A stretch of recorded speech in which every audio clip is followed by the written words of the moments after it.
came out to support the Floyd family. You do it here.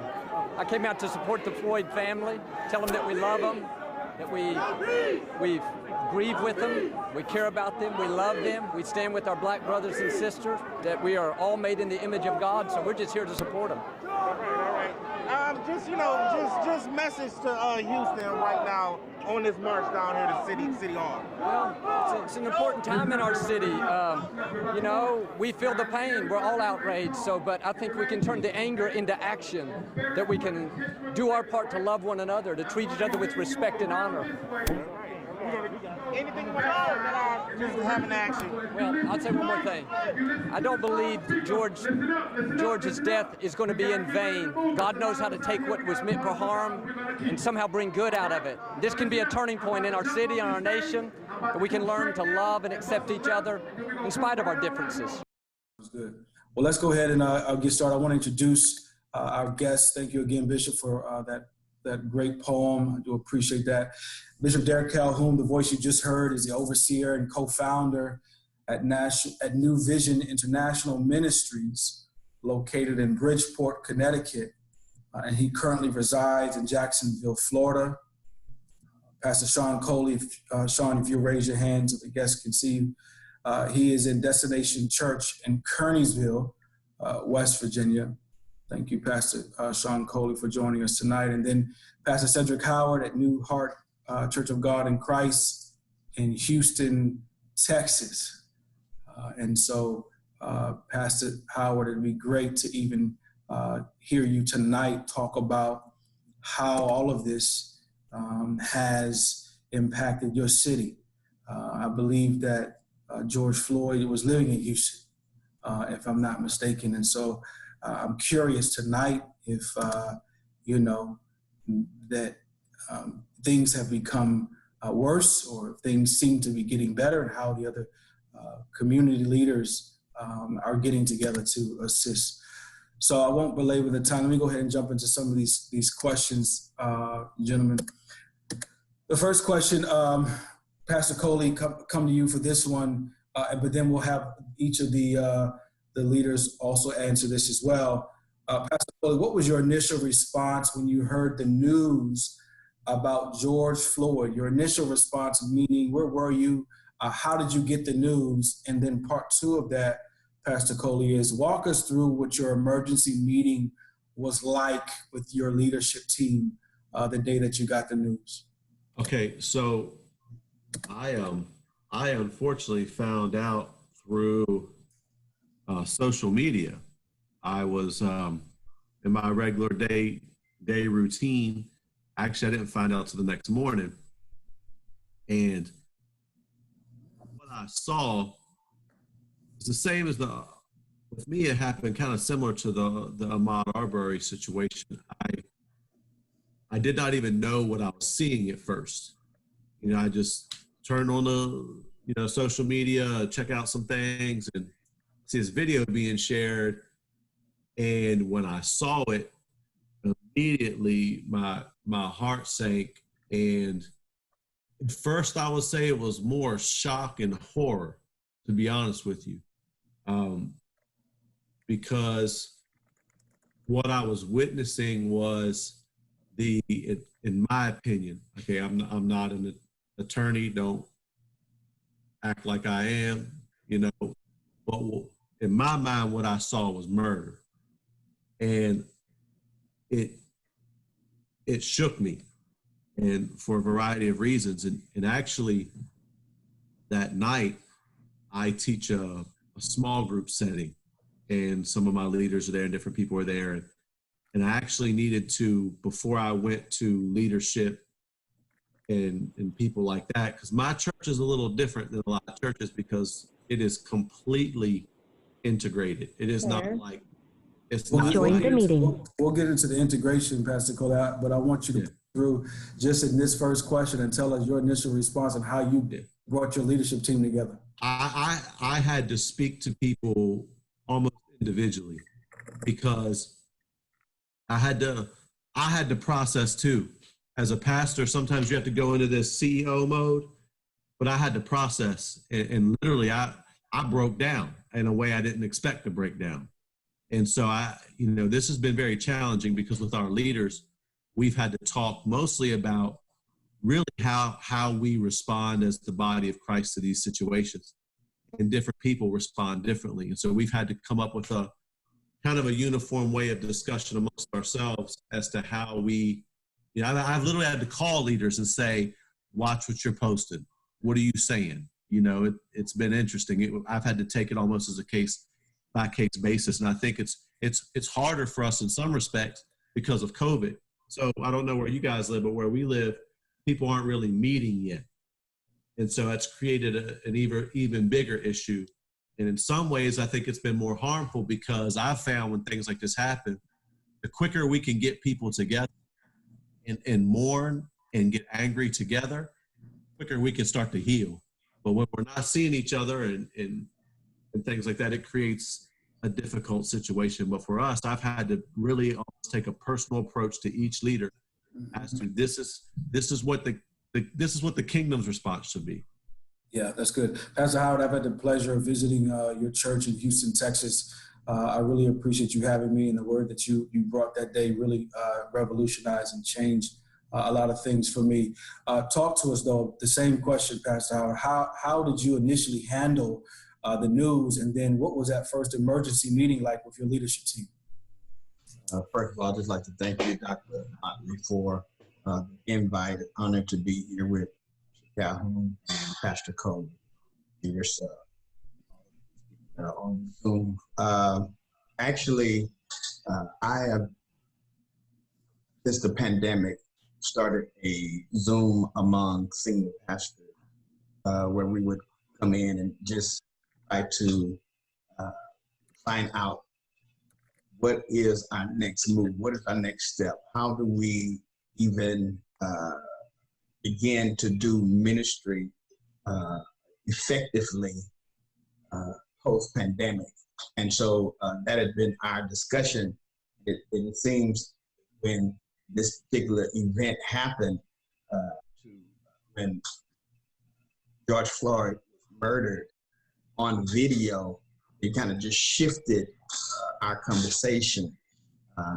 I like Pastor Coley, I believe I was on social media. I don't know if I was on social media or the news, because I've watched it so many times and trying to wrap my mind around how could someone do this to another human being and not be phased while cameras are rolling.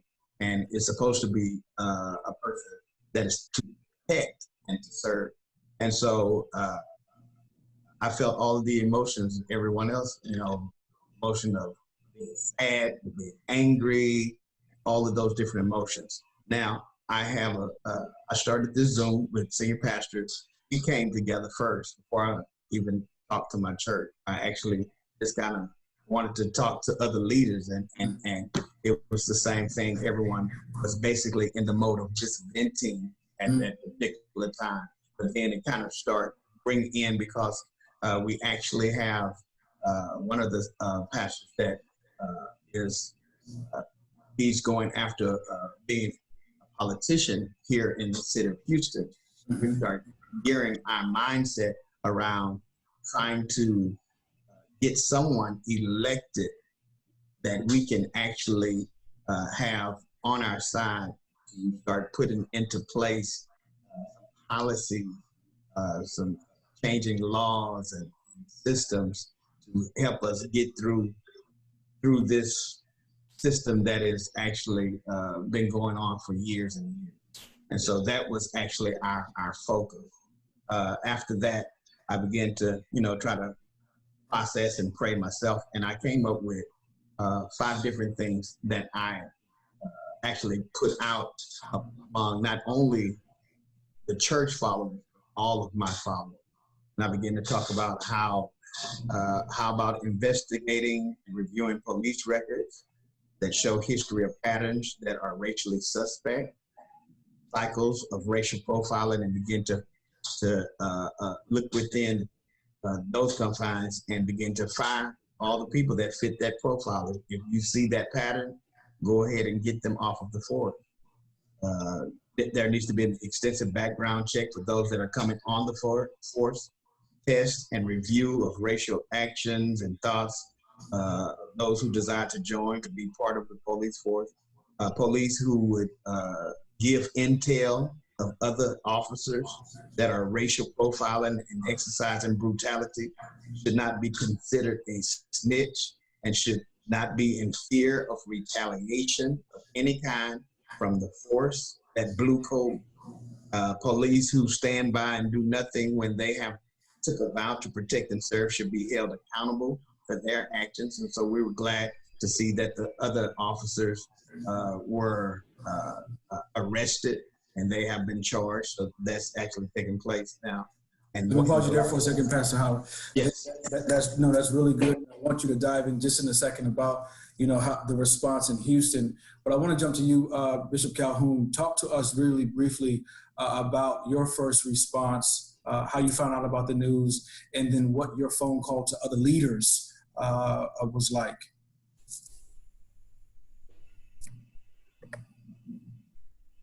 You have to unmute yourself, Bishop. Okay, good. All right. Sticking there a little bit, but okay. When I first, my initial reaction to George Floyd was one of horror. I found out really by talking with my daughters. All of my children are millennials. And honestly, I had been on a project that I wasn't on social media for the past few weeks. So they showed this one because this one was a real polemical situation and something they thought I ought to see. And when I looked at it, it was almost disbelief. I was waiting for the moment where the officer was going to take his knee off of his neck and address what was going on with him physically, and it never happened. And so that shock was something that I think all of America and the world had to absorb, that someone could be that callous and that uncaring and so brutally negative in their spirit that they would, just abuse human life like that and think nothing about it. So our conversations with pastors, a lot of it was us absorbing this. How do we deal with this? Personally, because the way the church goes, as the priest goes, so do the people.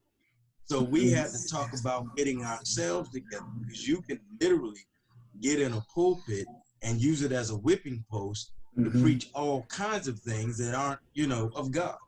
And so we had to talk through those things. And so we were clear that there has to be a triage station for us as men and women of God around the world. And the first thing we needed to do is release our emotions. And when you release your emotions, you release passion, you release truth. Then we had to talk about what our actions were going to be. And those are the things that would enforce passion and truth. And then finally, we had to go back to the cross, because there's nothing new under the sun. And at the end of the day, we've got to find a way not only to vent, not only to get into the actions that will help change these circumstances and situations, but we also have to understand that we have the Christian responsibility, duty, and obligation to walk in love, one towards another. And so there needs to be not only prayer for the family in George Floyd, and this may sound unique, but I'm going to go ahead and say it. It'll sound crazy. I'm going to go ahead and say it, but there also needs to be prayer for the families of those police officers, for the children of those police officers who are probably undergoing all kind of scrutiny because of the actions of their fathers. And so there are a lot of mitigating circumstances and situations that are intertwined in this, and there are a lot of people involved. So this is not just a black thing. This is a human rights thing. And this involves everybody. And I think we see that from the point of watching people all over the world literally protest not only racism in the United States, but racism in their own respective countries. So it's quite a conundrum to deal with, to say the least. Mr. Calhoun, let me ask you this. You've known me since I was a little kid. You have 4 daughters of your own, and I know that you wear your spiritual hat probably all the time. I'm not sure if you ever take it off, but as a father of 4 children, what was your conversation like with them after this happened? there's a part of me, and this is a bias, but there's a part of me that's glad that I don't have boys. But then I've seen the girls subject to the same thing, Breonna Taylor and Breonna others. Taylor, right? Yep. The lady that hung herself in Texas. I mean, there's so many cases that are now it's gender free.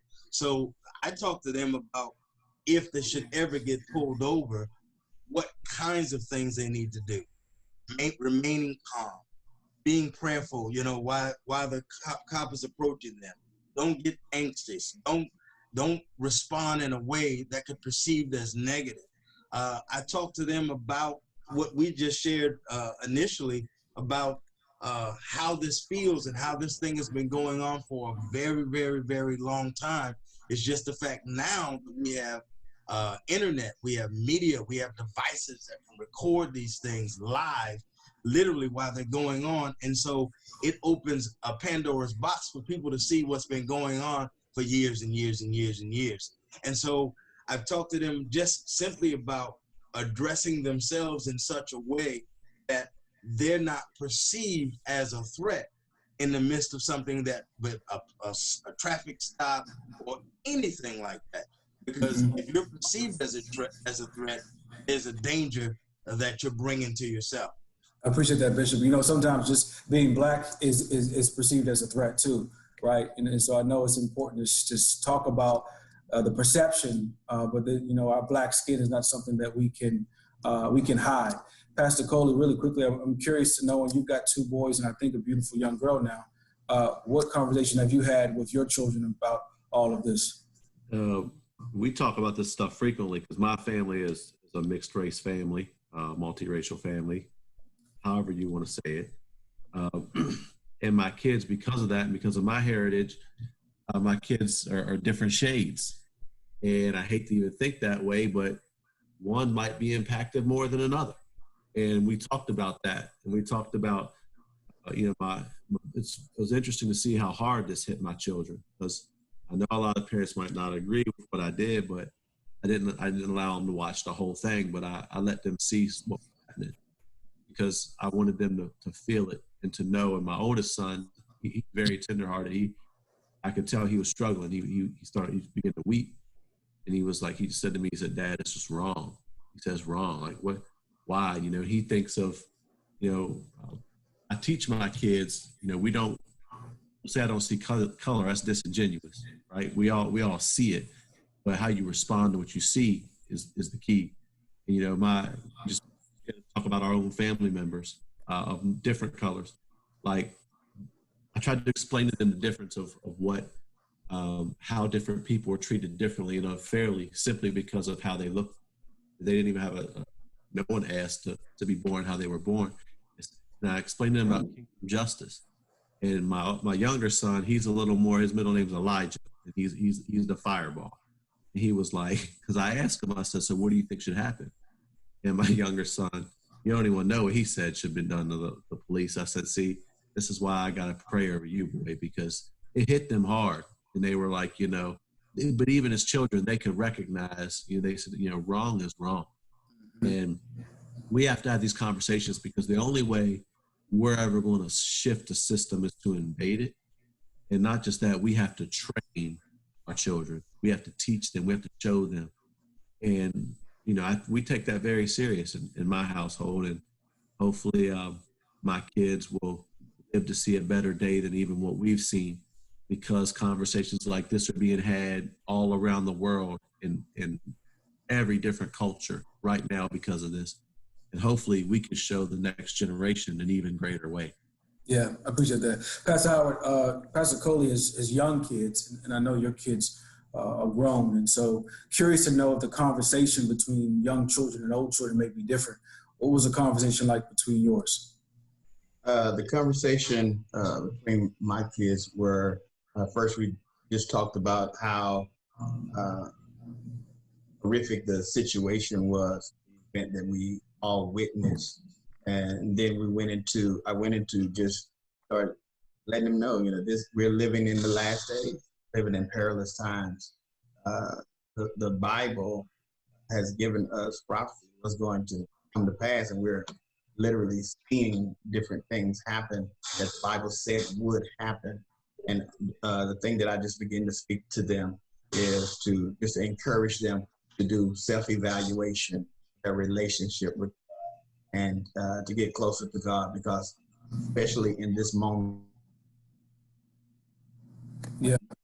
now we need God to keep our minds focused, keep our minds clear, to give us a sense of peace, because it is a storm that is not just brewing, it's a storm blowing across not only this nation, but across the world. So God is a God that has peace that surpasses all understanding. I've been just trying to encourage them in that. That's good. There was a question I want to take from the chat box. I do appreciate all the putting some questions here. I want to start a little bit earlier with some of these questions, so I'm glad that you have them. One of the first questions is, as a church community, how can a church community get involved with local, state, and federal government to bring about real change and accountability? I think there's always been this thought of what separation of church and state. And so this question is getting at, how can the church get more involved with local, state, and federal government? That's for any of you gentlemen. I'll start on that. At the end of the day, what Jesus brought to the earth was a new form of government. That's what the whole thing is about. Jesus came preaching a king. He's a king. He came preaching the kingdom. That kingdom rests in the hearts of men. Until that kingdom invades the entire earth in every realm, from the secular to the holy and the sacred. I think one problem, Dr. Otley, is that we have a lot of people who want to be pastors because they can speak, but don't realize God's called them to be a politician. There's a lot of people don't understand what's really in them to do. We're called to invade every area of society. We're called to take the weight and presence and measure of the kingdom. Jesus said we're an infection. We're like yeast working through the dough. We're called to be in everything. We should have more Christian police officers, more Christian counselors, more Christian politicians. And the problem is the church, we just want to do church. We want to have this separate life between church and then other life. You know, this thing of separation of church and state, that wasn't meant to mean we're not supposed to be calling shots. It just means that the government's not supposed to force a religion upon people. The fact is, there was no separation of church and state when they told us to shut down over COVID. I mean, the fact is, we have to understand we're called to be decision makers. There are people in this call, you're frustrated. Your frustration is a sign that there's an anointing in your life to bring change. And the fact is, we have to get involved. And that's what we were saying in the chat before this. I love us talking. I love us coming up with ideas. I love us healing together. But at some point, like this fight for me is nothing new. At some point, we have to get in the game. We have to get outside of just doing church together and actually invading our communities. There are people in this call, for example, you know, that I think for too long the church is thought too small. Like there are people that are on this call. Maybe you're called to be a doctor. You're to infect the medical field. Maybe you're a doctor to infect education. This is what the Christian, this is who we are. We're kingdom people. You know, until the kingdoms of this world become the kingdoms of our God and of his Christ. Jesus said, occupy till I come. What? Stand up and wait, occupy. We're called to take over. And guess what? The church, racism is sin. Injustice, the Bible's very plain. God is not cool with it. If you don't believe me, read Micah. The fact is, we have to literally, we cannot stay silent. We have to be active in enforcing the weight of the kingdom. Listen, only light drives out darkness. It's going to remain unless the church gets active in our communities. Get on city councils. We sitting around fighting about the president. No disrespect. What's Washington really going to do with Kearneysville? The fact is, I need to be finding out what's going on in my town. What's going on in Shepherdstown? What's going on what's your city? Who's on the city council? Last time our pastors talked to mayors and when did we sit down with police chiefs? You know, we want to talk about a grand scale. You know, who's doing something in Washington? Well, we need to start and fix our communities where we're at. Get involved, get Christians involved, and let's make changes. That's how I see it. Yeah. Pastor Bishop Calhoun, go ahead and jump in there. I'm curious to know, like, how you feel the relationship should be between the church and the state and local government. It's something that the relationship has to be developed and it has to be massaged.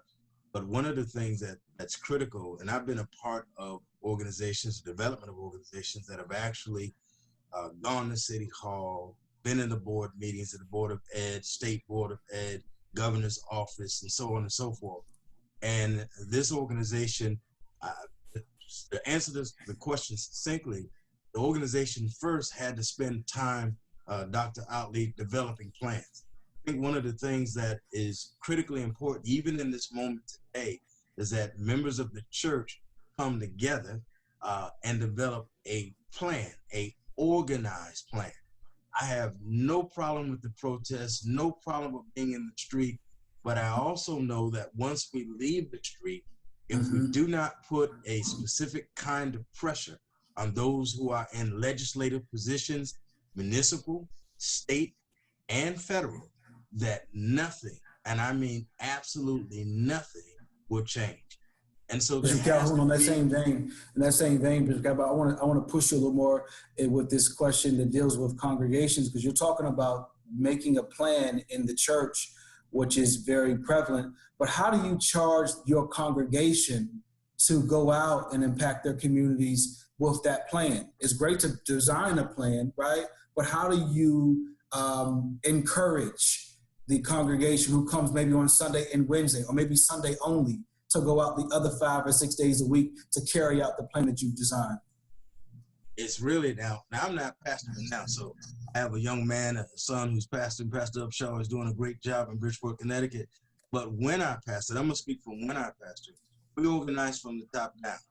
I literally, we would pray, I would hear from God, I would sit down, I would have a meeting with my leaders. I had a group that we called executive leaders who were the pastors, elders, ministers, and all of the ministry heads of every organization within the context of the church.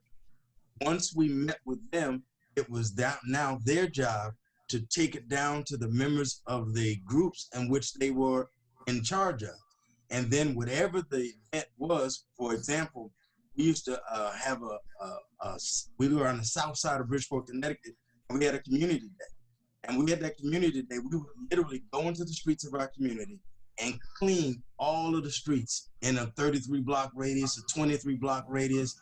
And that was a major undertaking because we had to get the city involved, we had to get police involved, we had to get churches involved. But we started with the plan, we worked it out with our leadership. Our leadership bundled it into the congregation. We had a date, and then we moved on the plan that we set in place. And that's the way we do it. And that's the way it's still done today. That's good, Bishop. I appreciate that.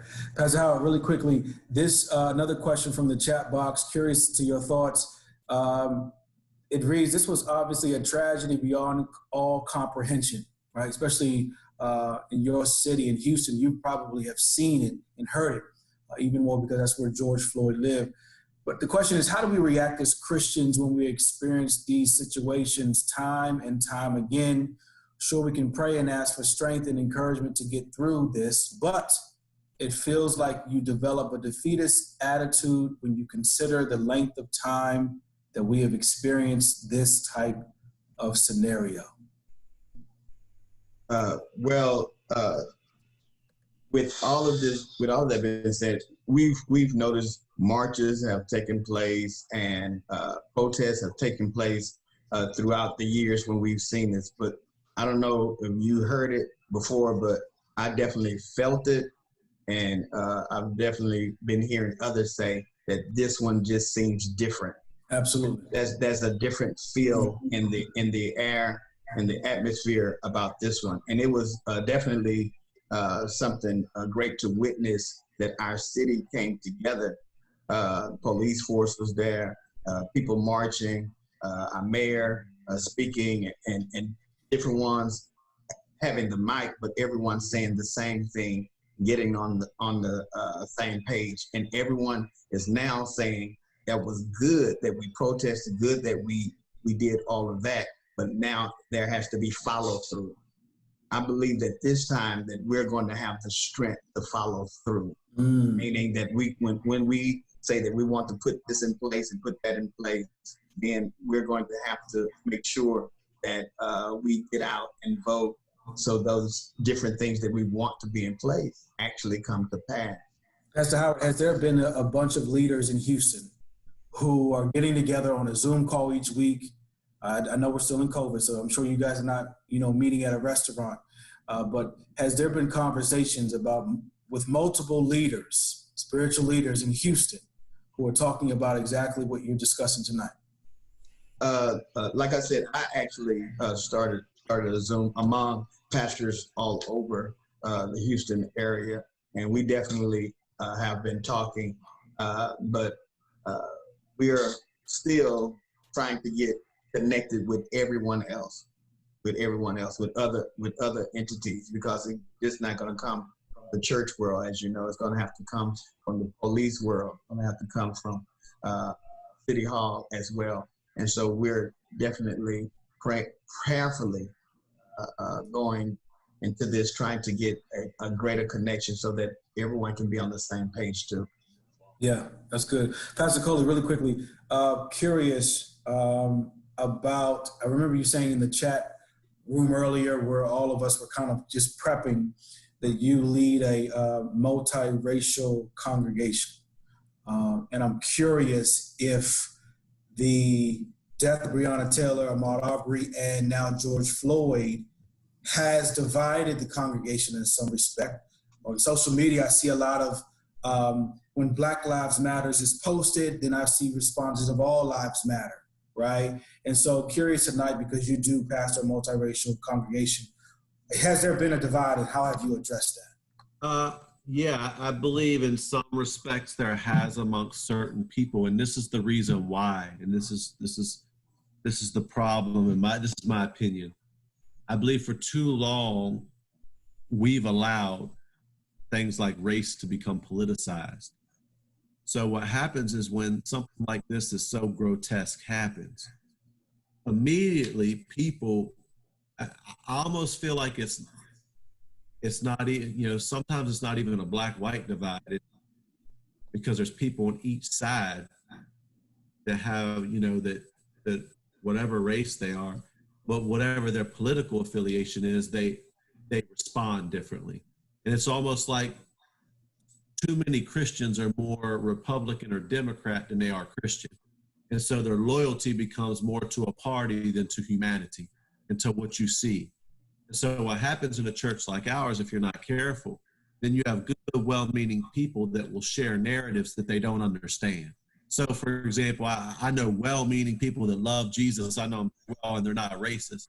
And they would say something like all lives matter because they really don't understand the offense of what they're saying. Because that, like we were saying earlier, greatness comes in exposure. They've never been exposed to another person's experience or feeling. And so I've found that in stuff like, it's funny, a lot of people want a church like Destination until something like this happens. And you find out real quick what you're asking for. And there's going to be people that are mad at you and hate you no matter what you do, no matter what. Pastor Coley, really quickly, how much more exposure does a church community need? I mean, it seems to be happening, more and more often. And so as all of you are pastors, how many more times do you have to tell your congregation, right? Yeah. Well, what I mean by that is what happens with a lot of people is that we've learned to even do church together, not do life together. So by exposure, I mean, don't tell me that you have, a friend that it's supposed to be a friend that looks different than you. Tell me about who's in your life, who you know. Learn to see life through their experience. And I think with the church, stuff like this is going to create a problem in every church.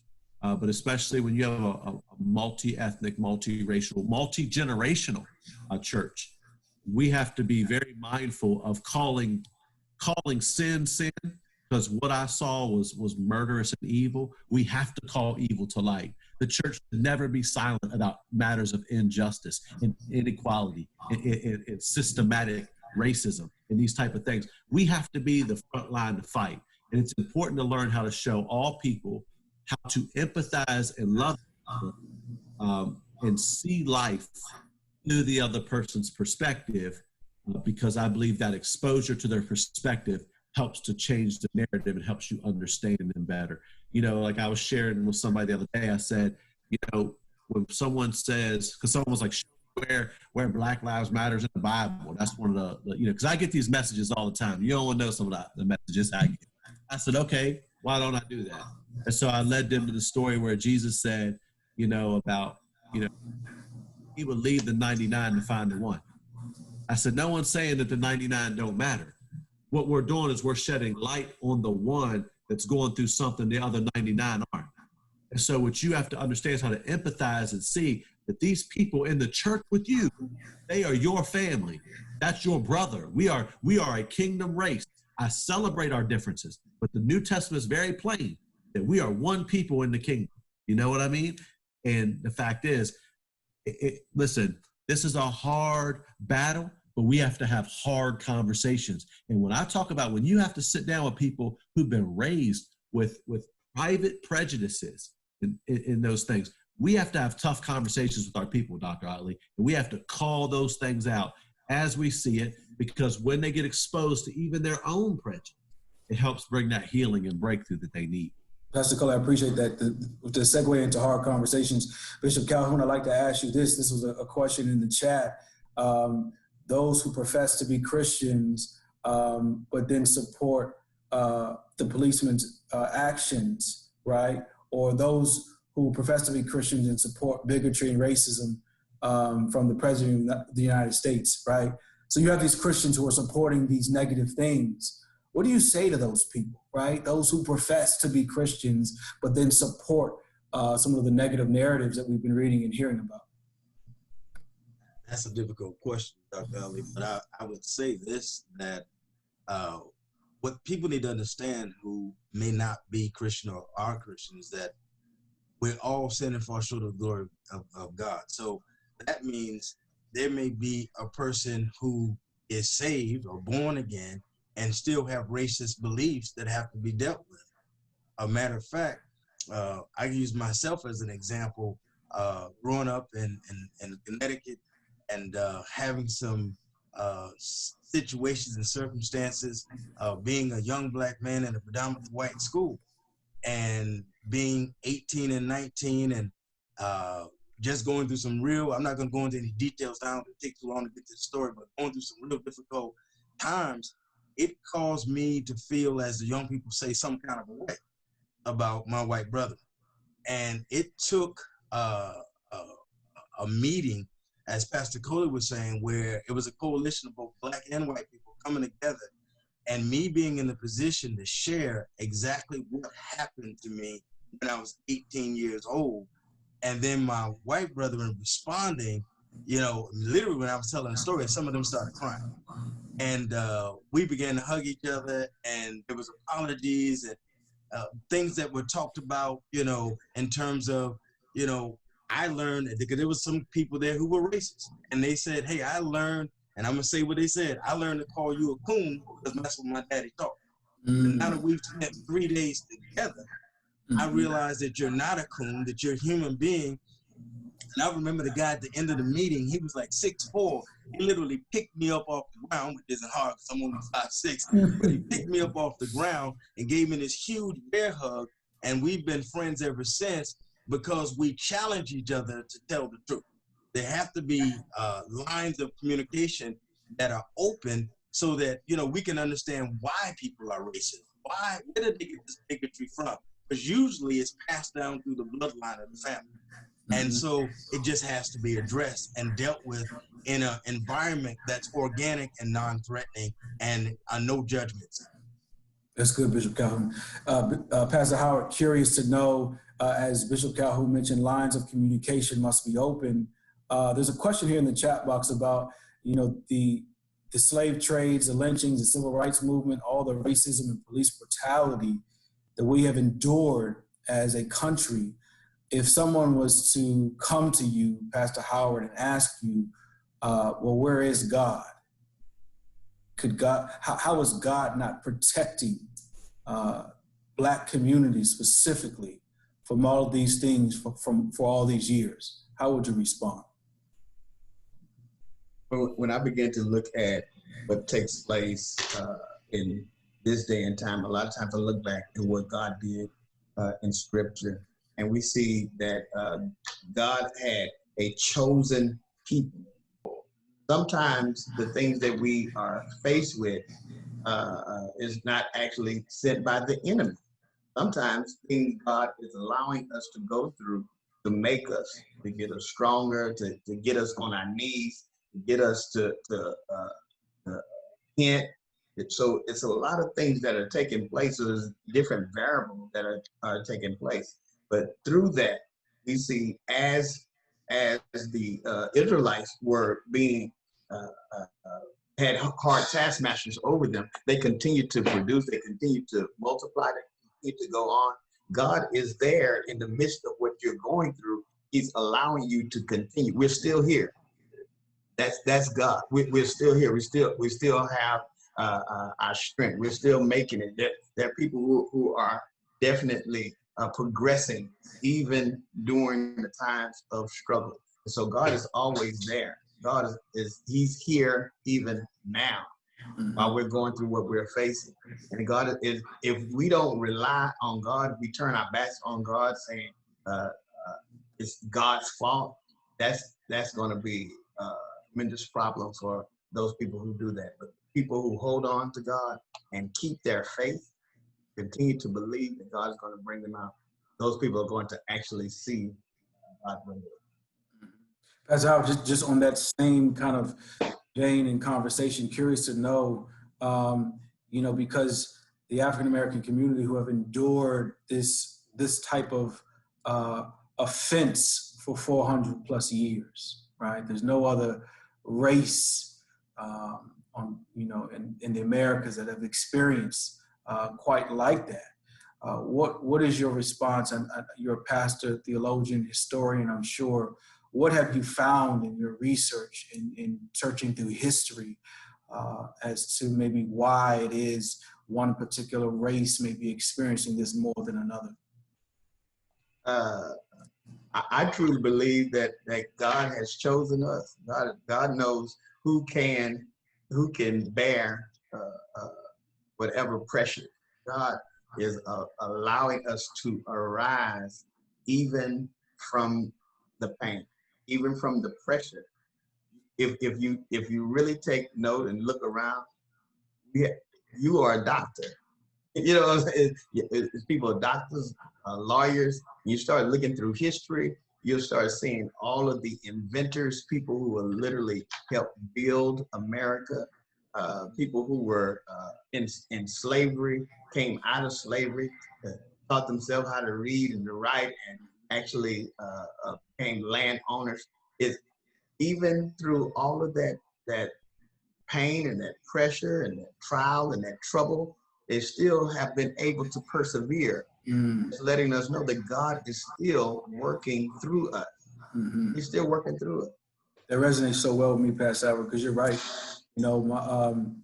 Getting the PhD was the hardest thing that I think I've ever did in my life. Not only did I have to endure the program, but I had to bury my father in the midst of it. And so when people were thinking, throw in the towel, just, go home and take care of your mom, and, all of the other narratives that I was receiving, something inside of me that was probably passed down through the ancestry told me that I had to continue. I had to keep fighting, so that resonates very well. Pastor Coley, super curious about this next question that's in the chat. How have you been encouraging your members to have these hard conversations? Because you have them with them, but how do you encourage them to have them with each other? And then secondly, Pastor Coley, how have you been holding them accountable to those conversations? I think with anything, you have to model. You have to model it first as a leader. That's what leaders do. Leaders lead. They show the way. You have to be willing to have those conversations yourself as a leader. And I'll just tell you personally, I have met with different leaders in our church. Tonight, I was going through a little painful personal process of moving some equipment out of an older one of our facility that we had in Maryland that we don't have anymore. And I, for probably 45 minutes, spoke about this very topic to a leader in the church who I was trying to explain to them an experience different than theirs, and make sure they are well equipped and educated to have the same conversations with the people that they're in touch with. One thing I like to do is especially those in, I guess we would consider inner circles, is find out not only what they believe, but why they believe it and how they're spreading that belief system within their family structure. Because I believe that there's a lot of people that can show one thing in church, but their life reflects something other than what they profess publicly. And so it's important that we hold people accountable, not only in their belief system, but are you passing that along to those under your care? Because every single person is a minister. We're all called, as a matter of fact, the Holy Spirit calls us to be ministers of reconciliation. And so for you to see this type of injustice, things happen, and you don't want to be a minister of reconciliation, you are already disregarding the precepts that were handed down to us by Scripture. And so we have to hold people accountable to have those conversations. And like I was sharing earlier, for me, I encourage people, get in people's lives. Don't tell me that you won't eat French fries because you know how people in France are when you've never left your county. So when you expose yourself to other people and get in relationship with them, covenant relationship as a brother and a sister, that's when you begin to have those conversations in a real relevant way.